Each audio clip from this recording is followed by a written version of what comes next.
So, welcome everyone. In this presentation, we look into using simulators for testing and training machine learning based system like autonomous driving system. We introduced CARLA, an open source simulator that generates realistic simulated sensor data like camera images, radar point cloud, GPS coordinates, and other kind of sensor data. And we further introduce OpenDrive and Open Scenario standards that cover other aspects of a realistic simulation. And finally, we demonstrate how an area within Gothenburg, where we are working, can be modeled in this simulator. So I think I can skip this slide because everyone here know about values projects. And to start my presentation, let me show you some video clips from Boston Dynamics company and how inhumane these smart systems are tested. Sadly, it's not only American Boston Dynamics that uses physical environment to test their system, and this is a practice that is even common in Europe. So Euro NCAP is a series of vehicle tests that represents in a simplified way important real-life accident scenarios that could result in car occupant or other road user being killed or injured. Yeah. Apart from this method to be very cruel, running a ML model in a real world is very common. It's very common to run an ML model in real world to train them and like giving the model the chance to live in the real environment and learn how to survive and get better and improve itself by interacting with the surrounding and by the environment, I mean. But the real challenge for automotive industry is that it's not a good idea to let a naive autonomous car driving around in a city and crashing into people, hoping that it is eventually going to learn how to drive. As a result, we usually end up with these test tracks that I showed in the previous slide, with some humanoid like robots or humanoid models, like to test very simplified scenarios. But even these test tracks are not solving all the problems that we have. The first issue is the coverage of scenarios. These test cases are very specific and they cover only very basic scenarios and situations. Well, as you see in the documentation, these tests are very specific, that they even mention the color of the trouser and the shirt, and they should be like the color, and like they're very specific. They are not very generic. And the second issue is safety. Like even though we are using this humanoid, but in many cases we are using the real driver to crash into this humanoid. And as you can guess, it can still be very dangerous. And finally, it's very costly because like you have to set up this stage, drive into them, measure stuff, and then go back and repeat these tests many times and many times. Apart from being very costly, like the car or the ML model behind the car should consistently make the right decision. not only once, but also maybe thousands or millions of times. So like any minor change in the ML model might probably means that we should test the entire system again.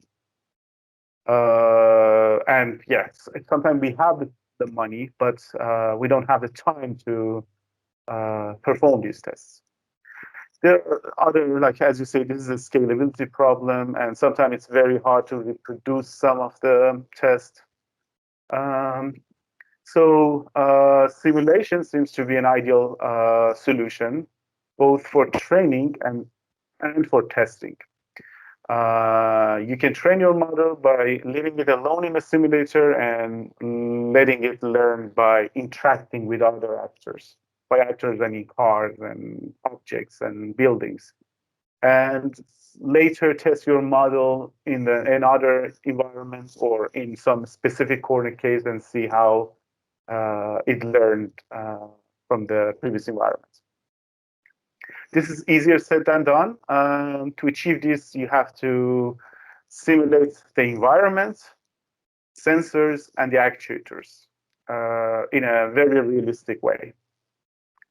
But once we simulated the sensing and the actuator, input and output, you can test inner components of your system, like the perception component, the planning component, or the decision-making component. So you implement the simulator once, and then you can test it to test different components.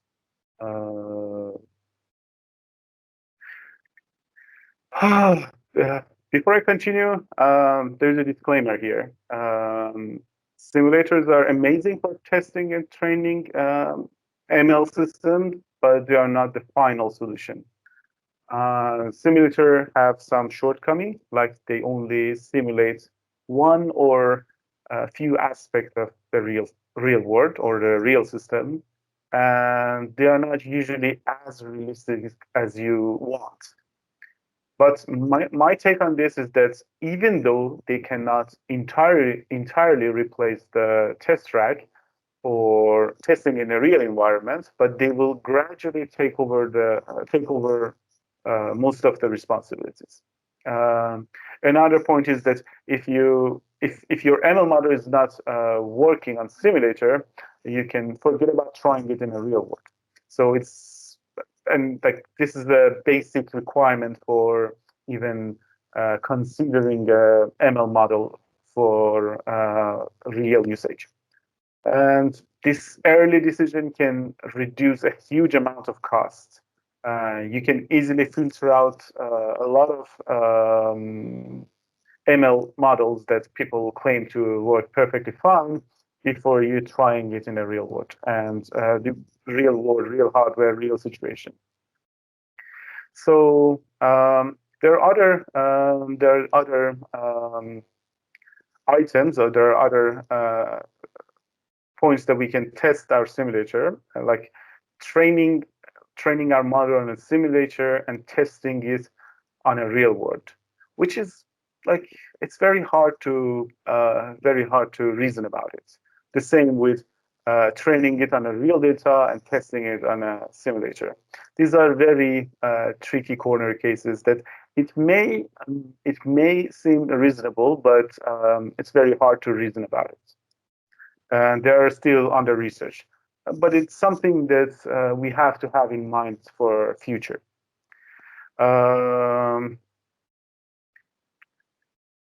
So I promised that I'm going to introduce a simulator for this presentation. The simulator that we discussed in this presentation is called CARLA.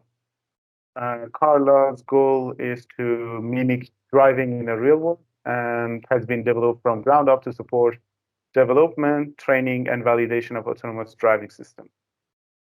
In addition to being open source and having open protocols, CARLA provides access to open digital asset library, which contains layouts, building vehicles, that are created for this specific purpose, and you can use them freely for your use. And big names are behind this simulator, like University of Barcelona, Intel, and Toyota.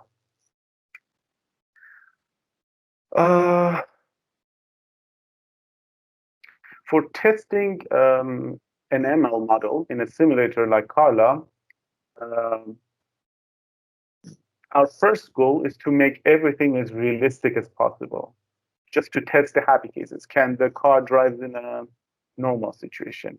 And once we are sure that normal happy cases are like we can drive or the system can work in a normal situation, we can tweak the reality to see how the system behaves in coordinate cases. So the first step is to have a realistic simulator before starting injecting faults and considering coordinate cases. And in the coming slide, I will explain what I mean by a realistic simulator.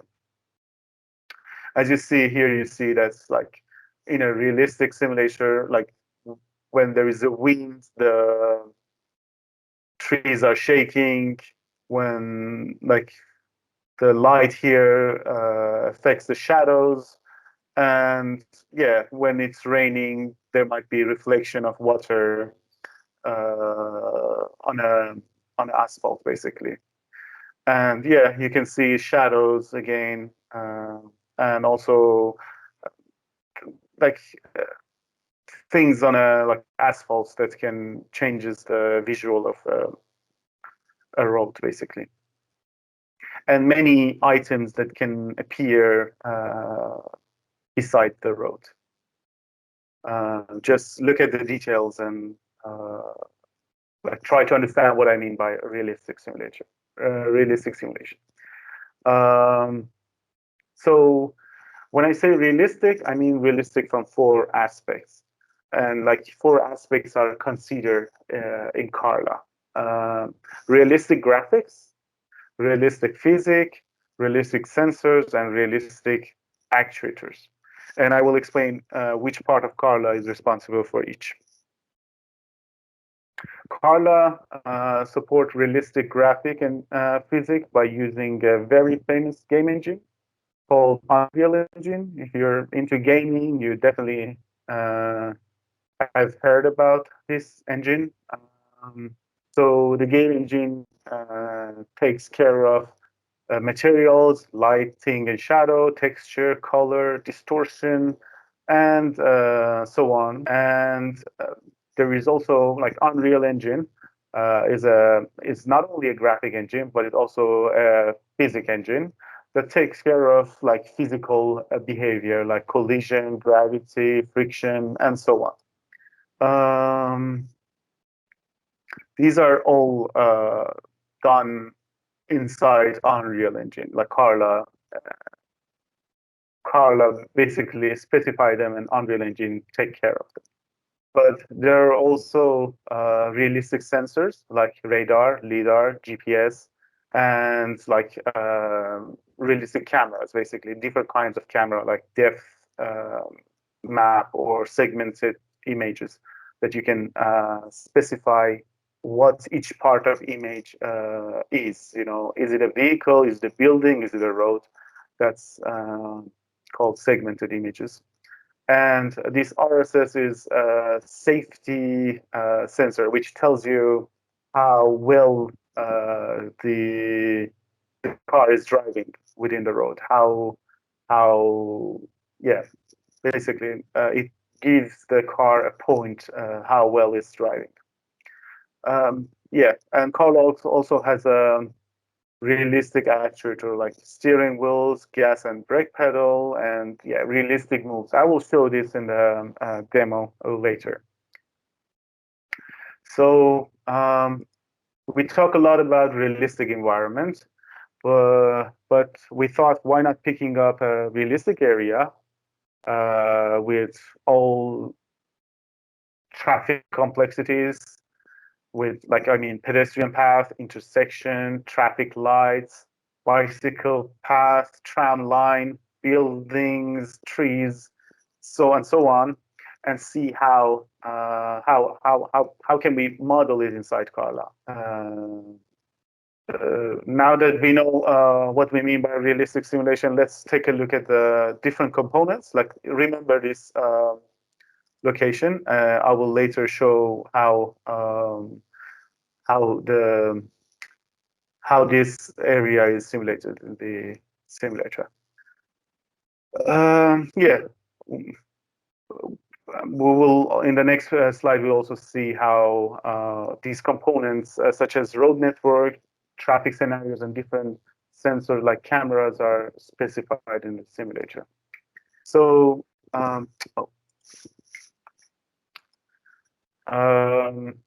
so we want to have a realistic traffic network, and there is a standard called OpenDrive standard, which is integrated into CARLA, which describes the static road elements, such as the how the road look like, basically. And if you just yeah, and it uses some very basic geometric shape to describe complex roads. And yeah, and it's, if you open up an OpenDrive file, you see an XML file. And without going into detail, you can see that this OpenDrive file describe things based on a simple geometric shape, like spiral and lines and things like that. So, like, you can describe a road by composing these geometric shapes. Now that we described the road, we can describe the driving behaviors of actors. For example, you can describe how cars are maneuvering within the road. And basically, OpenScenario has a sort of event-driven programming in which different event triggers actions. For example, you can write something like, at time t, go from point A to point B using path P. You know, it has a language like that. Or you can, like, which helps you easily describe a situation like this. When you get close to the blue car, increase your speed to 10 or press the brake pedal. Like, it has a language like that. And this is an example of an OpenScenario file. Again, you can describe the vehicle and its dimension, and yeah, when things should happen, basically. I talk about realistic camera, which means that CARLA lets you define the size of images, different property like horizontal field of view, ISO, and different things that I'm not knowledgeable enough to explain them, basically. And it also supports, like, distortion attributes. Like old cameras, if you remember, they were like somehow black in the corners. There was some blackness in the corner. You can describe them. You can, like, set some parameter and make these kind of filters possible, or this type of distortion possible. And again, a simulation is like something that you should also consider, that when you take a picture of a moving object, it's different from taking a picture of an object that is not moving, which is called, like, motion blur. You can easily change this parameter to make your simulation even more realistic. So these are just attributes that belong to the camera. And there are tons of sensors, not tons of, there are several sensors that each of them have their own parameters. Before I go into the demo, let me emphasize that in this demo, actors are either controlled manually or run by autopilot, which means they are acting they are acting autonomously. Basically, what I'm trying to say is that there is no ML algorithm behind the scene. There is a God agent that knows everything and control all the actors and decide where each car or agent should go and when they should press the brake pedal, where they should go, how they should behave, basically. So one God agent control everything. Oh, and also you can interact. The simulator can interact with the programming languages through Python API, and I think C API as well. You can control actors' properties. You can read and write event and sensor data. You can read like GNSS information. You can see if there is a collision. You can get LIDAR and radar data. And I think you can even specify you can change or specify the landmarks and maps. But yeah, I haven't tried them yet. So let's see how Okra Pattern is modeled in this in the CARLA.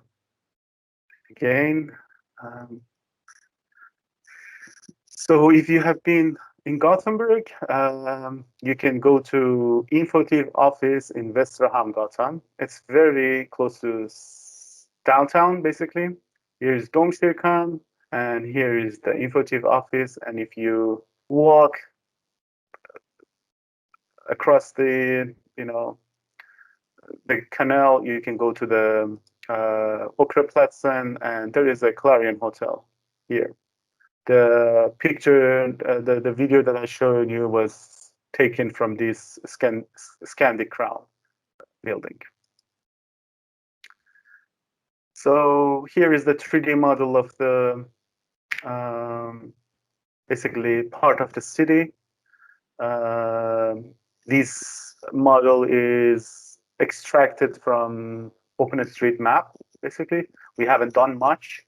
The roads are as described in the OpenStreetMap.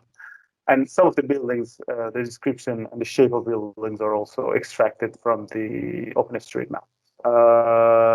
Right now, you see that buildings have no texture, and they're like a wooden blocks, but you can easily replace them with other 3D objects. And these roads, you see these shapes of roads are described with OpenDrive, are described in the OpenDrive format. So using the API, I drop 2 agents in a moment. Yeah, one car is dropped here, and I ask the car to drive in the road, basically. I'm not controlling it. It's like driving in the middle of the road and following that path randomly, basically. And there's also a motorcycle driver. There's also driving in the middle of the road toward the square, basically. And yeah, here is the Google Street view of the same location. It's very incomplete. That's what we got from OpenStreetMap without adding any extra, 3D object or improving the quality of objects in the scene. Here, I also dropped a Tesla car that I'm manually trying to drive. You notice that I'm manually controlling it because I'm a very careless driver. And also notice the road and the asphalt, and notice that it's raining. I hope that the video has a good quality enough to notice the raindrops on a road. So yeah, I'm driving. I'm a bit careless, but forgive me for that. Yeah. Notice the shadow of this building, the reflection of sun, reflection of lights on the road, and the puddles. Reflection of that building here. So we got this basically for free. We just imported the OpenStreetMap and bam. CARLA already support camera semantic segmentation, which means that you can, the blue part is the car, the purple part is the the road, for example. You can easily identify. There is a LiDAR sensor, dynamic vision sensor, camera RGB distorted, and normal camera. And here, if you notice this, there is also, I think, radar sensor. Like you can see if when the speed changes, these points also change their color. And you can also notice that when you cross the you cross a lane, you can receive some signal in your API that you passed over a lane. Another thing is that these are not just images. Like here, there is like you see this from the other picture as well. As we pass over this train track, notice how the physics of the vehicle changes. Maybe I should go back a little bit.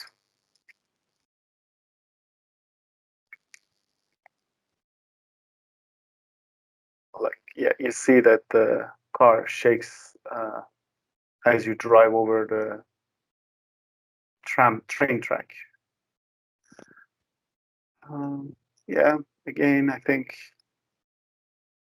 the use case that we are working is about like these traffic cameras that read license plates. And we thought that in future we will change the license plate and see how we can integrate how we can read the license plates, and we can compare it from real world to the simulated world. I think that's it for this. Oh, sorry. If you want to know more about CARLA and self-driving car, there is a course in the Coursera. There's a specialization in the Coursera about self-driving car, which contains several courses, and they are using CARLA for this purpose. And there is, as I said, most of the movement here are either in the autopilot mode or manual, like I was controlling the car, but you can also install AutoPilot agent and control how, like you can actually install an ML model to control the car, which is something that we are consider doing it. We haven't tried it, but it's part of our goal for now. Well, we don't know. We should see if we can gain anything out of it. Yeah, that was my presentation. Thank you.